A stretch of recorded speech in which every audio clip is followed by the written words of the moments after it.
आज हम एक बहुत ही गूढ़ और रोचक विषय पर चर्चा करेंगे, सूक्ष्म शरीर।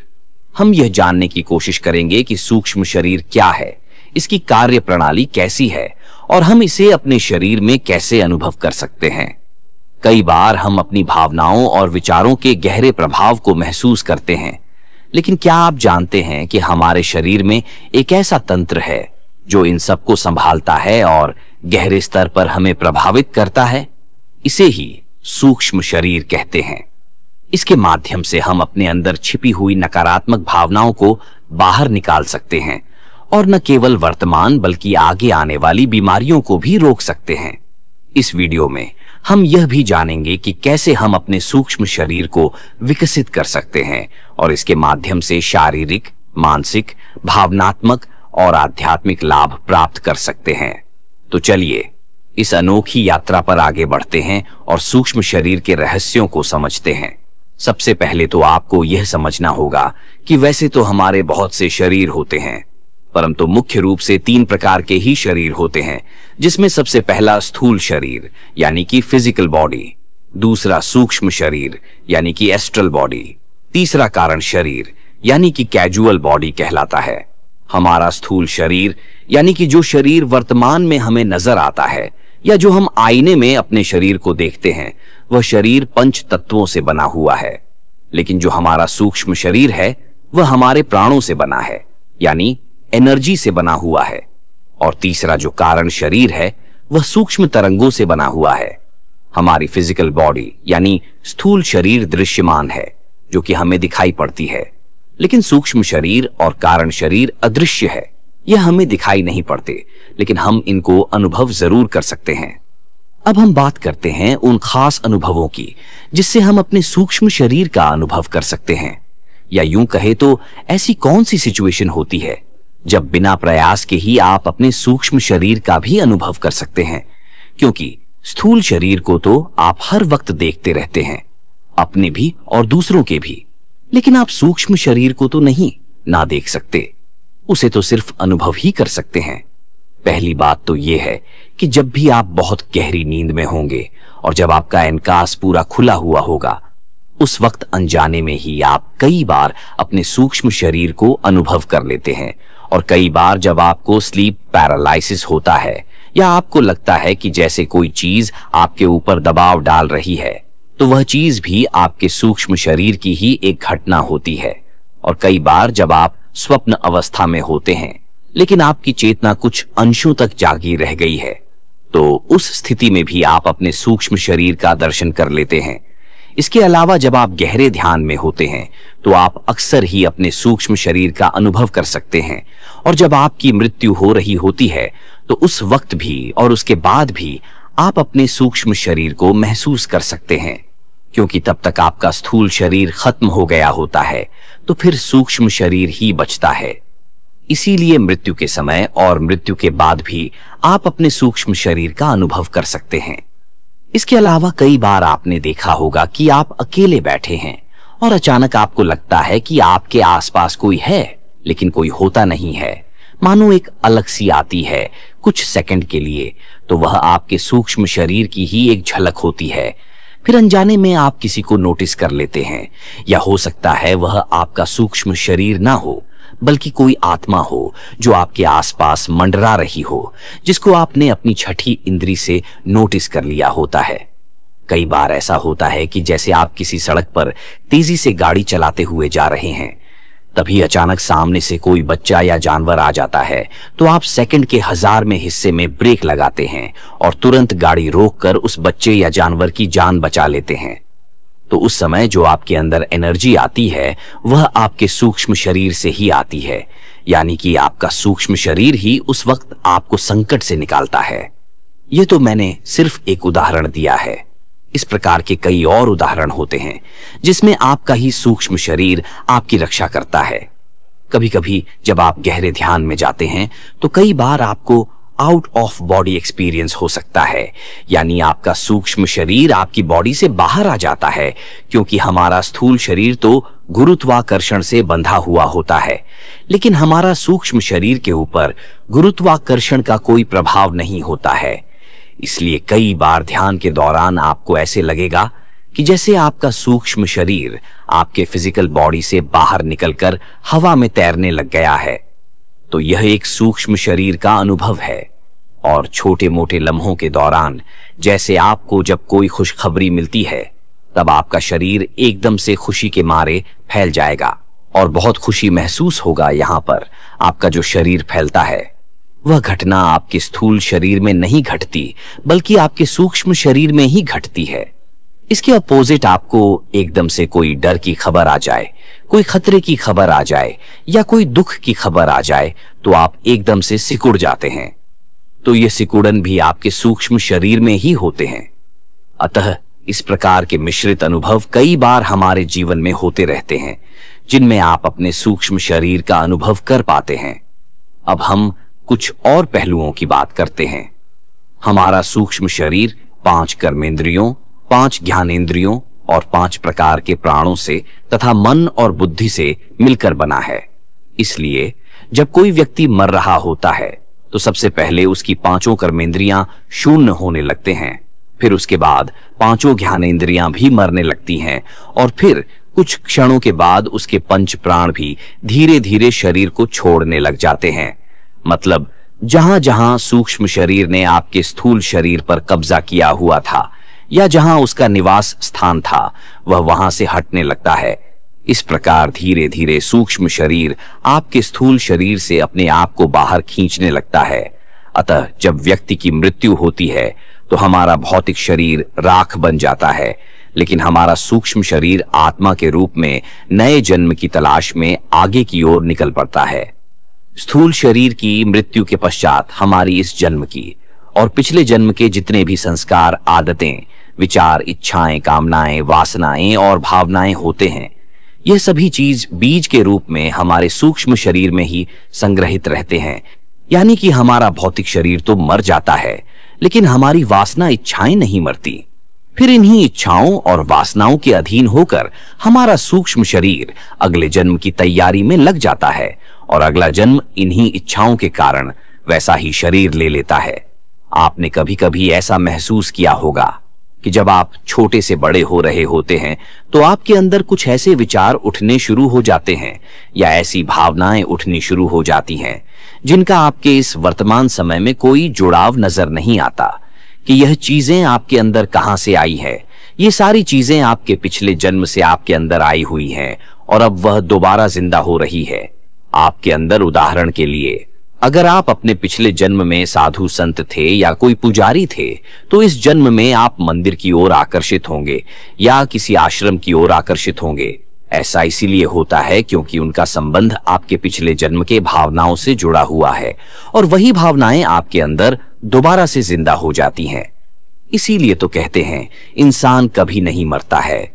मरता है तो सिर्फ शरीर ही, उसकी आत्मा हमेशा जिंदा रहती है, बस उसका शरीर बदल जाता है। और ना केवल पिछले जन्म में, बल्कि वर्तमान में भी, जो जन्म अभी आप जी रहे हैं, इसमें भी यह प्रक्रिया जारी रहती है। हमारा सूक्ष्म शरीर लगातार विचारों और भावनाओं के द्वारा सूचनाओं को इकट्ठा करता रहता है और फिर उन्हीं सूचनाओं के अनुसार हमें अच्छे या बुरे रूप में अपने प्रभाव को देता रहता है।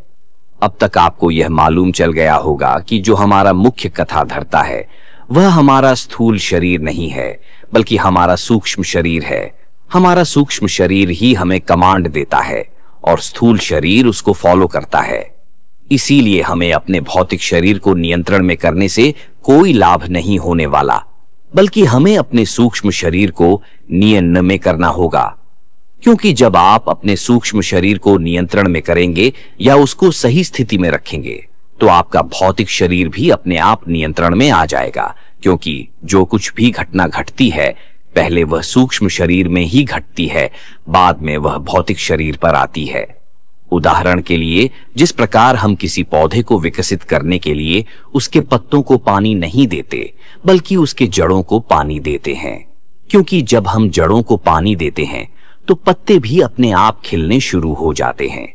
उसी प्रकार हमारा सूक्ष्म शरीर जड़ है और हमारा स्थूल शरीर पत्ते हैं। इसलिए हमें सबसे पहले अपने सूक्ष्म शरीर को मजबूत करना होगा। तत्पश्चात हमारा स्थूल शरीर भी अपने आप ही मजबूत होना शुरू हो जाएगा। इसलिए हमारी सभी अच्छी या बुरी भावनाएं जैसे कि डर, गुस्सा, नफरत, प्रेम, प्यार, काम, वासना और सभी इच्छाएं पहले हमारे सूक्ष्म शरीर में प्रकट होती हैं और फिर बाद में उनका स्थूल शरीर में अवतरण होता है। और ठीक इसी प्रकार बीमारी में भी होता है। हमारे शरीर में जो भी बीमारी आती है, खासकर जब कोई बड़ी या गंभीर बीमारी आती है, तब वह एकदम से हमारी फूल शरीर में मैनिफेस्ट नहीं होती, बल्कि सबसे पहले उस बीमारी का बीज हमारे सूक्ष्म शरीर में पड़ता है। फिर वही बीज जब बड़े हो जाते हैं तब उसका प्रकटीकरण स्थूल शरीर में होता है। तो कहने का तात्पर्य यह है कि हमारी भावनाएं और हमारे रोग, इन दोनों का जो उद्गम स्थल है वह सूक्ष्म बॉडी है, न कि स्थूल बॉडी है। उदाहरण के तौर पर मान लीजिए कि आपको किसी व्यक्ति पर क्रोध आ रहा है और वह व्यक्ति भी आपके सामने बैठा है, लेकिन अभी आपका गुस्सा आपके अंदर है, बाहर नहीं आया है। तो इसका मतलब आपका गुस्सा सूक्ष्म शरीर में प्रवेश कर चुका है, लेकिन स्थूल शरीर में नहीं आया है। और सामने वाले को भी पता नहीं होगा कि आपके अंदर गुस्सा उठना शुरू हो चुका है, क्योंकि आप ऊपर से नॉर्मल बने हुए रहते हैं। लेकिन वही क्रोध जो शरीर में पैदा हुआ है, यदि स्थूल शरीर पर आकर प्रकट हो जाए तो वह क्रिया बन जाता है। यानी कि हमारे जो भाव है या उनका जो सघन रूप है वह सभी क्रिया बन जाते हैं। अतः इसी प्रकार हमारे रोग भी जन्म लेते हैं। यानी हमारे अंदर ज्यादातर जो रोग जन्म लेते हैं वह हमारे नकारात्मक भावों के कारण होते हैं। इसलिए जब आपके नकारात्मक भाव बढ़ते चले जाते हैं तब वह रोग का रूप ले लेते हैं। उदाहरण के लिए मान लीजिए आप बिना मतलब के हमेशा गुस्सा करते रहते हैं, तो वह गुस्सा आपके सूक्ष्म शरीर में इकट्ठा होना शुरू हो जाएगा और इस तरह जब वह गुस्सा आपके सूक्ष्म शरीर में अत्यधिक हो जाएगा तो वह आपके स्थूल शरीर में रोग के रूप में प्रकट होना शुरू हो जाएगा। मतलब आप जो भी सकारात्मक भाव करेंगे वह आपके रोग में कन्वर्ट होने शुरू हो जाएंगे। लेकिन आप इन क्रियाओं को शुरू में ही रोक सकते हैं। अर्थात जब आपको गुस्सा आना शुरू हो तो आप अपने गुस्से को अपने इंटेलिजेंस से शुरू में ही दबा सकते हैं, लेकिन हम उस गुस्से को दबा नहीं पाते और रिएक्ट कर देते हैं। तत्पश्चात हम लड़ने लग जाते हैं और चीजें बद से बदतर हो जाती है। लेकिन अगर आप जागरूक रहेंगे तो आप उस चेन को वहीं पर रोक भी सकते हैं। इसी प्रकार आप अपने अंदर बीमारियों को भी रोक सकते हैं। अब हम बात करते हैं कि इसे रोके कैसे। तो इसे रोकने के लिए रोज गहरे ध्यान में बैठना पड़ेगा, क्योंकि जब भी आप अपने गहरे ध्यान में बैठेंगे तब आप अपने सूक्ष्म शरीर में प्रवेश कर जाएंगे। तत्पश्चात आपके अंदर एक ऐसी ऊर्जा उत्पन्न होगी जो आपके पूरे सूक्ष्म शरीर में फैल जाए और फिर वही ऊर्जा आपकी बीमारी के बीज को ही जड़ से खत्म कर देगी, जिससे आपकी बीमारी भौतिक शरीर तक आ ही नहीं पाएगी।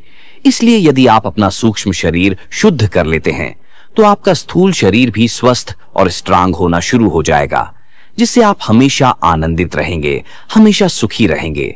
आपके चेहरे पर हमेशा तेज बना रहेगा, आपका आभा स्ट्रंग बनेगा और आपको जीवन में हर चीज की प्राप्ति होगी। इस तरह जिस व्यक्ति का सूक्ष्म शरीर स्ट्रांग होगा उसे जीवन में किसी प्रकार की कोई कमी नहीं होगी।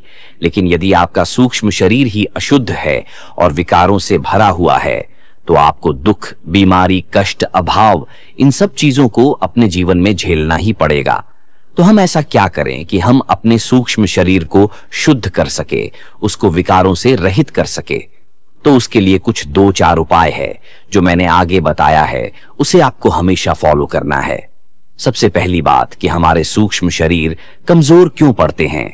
हमारे नेगेटिव होने के कारण, यानी हमारे नकारात्मक विचारों और भावों के कारण। इसलिए आप कभी भी नकारात्मक मत रहे। तनाव, चिंता, टेंशन, इन सब चीजों से बचे और अपने आप को हमेशा सकारात्मक रखें। हमेशा खुश रहे, प्रसन्न रहे, संतुष्ट रहे और प्रेम पूर्ण बने रहे। अपने आत्मविश्वास को बढ़ा चढ़ा कर रखें और हमेशा क्रिएटिव रहे, अर्थात हर वक्त कुछ ना कुछ करते रहे। रोज एक्सरसाइज करें, क्योंकि जब आप एक्सरसाइज करेंगे तो आपका ब्लड इतना तेजी से सर्कुलेट करेगा कि उसके अंदर के जो ब्लॉक है वह ब्लड सर्कुलेशन से टूट जाएगा और आपको कभी कोई बीमारी नहीं होगी। रोज सुबह प्राणायाम अवश्य करें। मैंने आपको पहले ही बताया है कि हमारा सूक्ष्म शरीर प्राणों से मिलकर बना है, तो जब भी आप प्राणायाम करेंगे तो आपके अंदर प्राण ऊर्जा भी बढ़ेंगे, जिससे आपका सूक्ष्म शरीर स्ट्रांग होना शुरू हो जाएगा। सबसे जरूरी बात, आप अपने आहार को हमेशा ठीक रखें। अगर आप निषिद्ध और अनुचित आहार लेते हैं तो आप अपने शरीर का नुकसान कर रहे हैं। आप अपने आचरण को भी ठीक रखें, यानी सही समय पर सोए और सही समय पर जागे। इसके अलावा कुछ मंत्रों का भी जाप करें, खासकर ओम महामंत्र का जाप करें, क्योंकि ओम का जाप करने से उसकी जो वाइब्रेशन है वह आपके पूरे सूक्ष्म शरीर में ट्रेवल करती है, जिससे कि उसके जितने भी ब्लॉक होते हैं वह सभी खुल जाते हैं। और सबसे जरूरी चीज यह है कि आप हमेशा अपने आप को प्रेजेंट में रखें, यानी वर्तमान समय में रहे, भूत और भविष्य की ज्यादा टेंशन में मत रहे। आप थोड़ा समय निकालकर मेडिटेशन जरूर किया करें, जैसे आप कोई भी मेडिटेशन कर सकते हैं। लगभग सभी में ध्यान के अभ्यास से हमारा सूक्ष्म शरीर ही विकसित होता है। खासकर इस प्रकार का मेडिटेशन जरूर करें जिसमें आप विश्राम में चले जाते हैं, यानी डीप रिलैक्सेशन में चले जाते हैं, क्योंकि जब आप डीप रिलैक्सेशन में जाते हैं तो आपका स्थूल शरीर बिल्कुल गति न हो जाएगा या जड़ हो जाएगा और आपके विचार बिल्कुल शांत हो जाएंगे, जिससे आपकी ऊर्जा की जो लीकेज है वह बंद हो जाएगी।